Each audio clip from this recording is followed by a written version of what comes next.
Les arrestations ont eu lieu au lendemain de la victoire revendiquée par un groupe armé contre les milices soutenues par l'Italie, payées pour stopper l'afflux de migrants en Europe au départ de Sabrata, un des points de départ du dangereux périple à travers la Méditerranée.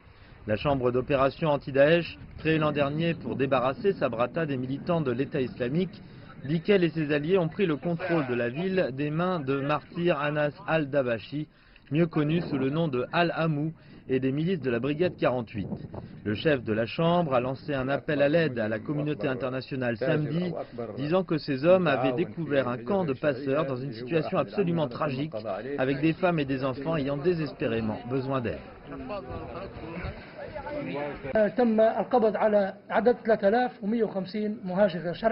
Nous avons réussi à arrêter au total 3150 migrants illégaux de différentes nationalités, des Asiatiques, des Arabes et des Africains. Les Africains viennent surtout d'Éthiopie, de Somalie, d'Érythrée, du Soudan et de Guinée-Conakry. Les Asiatiques viennent principalement du Bangladesh et parmi les Arabes, on trouve des Yéménites et des Syriens. Cet été, Al-Hamou et les milices de la Brigade 48 ont passé un accord avec l'Italie via l'accord de gouvernement national, l'AGN, défendu par l'ONU pour stopper l'immigration par bateau. Grâce à cet accord, les migrants sont beaucoup moins nombreux depuis juillet. Mais il a provoqué aussi un retournement de situation de la part des milices locales qui craignent le retour en force d'Al-Hamou et des milices de la Brigade 48.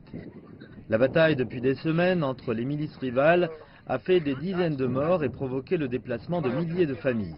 Toutes les factions impliquées dans la bataille sont sous le contrôle nominal de l'accord AGN qui met en place la coopération avec la chambre d'opération anti-Daesh pour sécuriser la ville. La situation se complique encore avec le chef militaire libyen Khalifa Haftar qui a apporté son soutien aux forces combattant la milice Al-Hamou. Haftar dirige les forces armées basées dans l'Est et soutenues par le Parlement, soutenues par l'Occident lui-même, qui est le rival de l'AGN.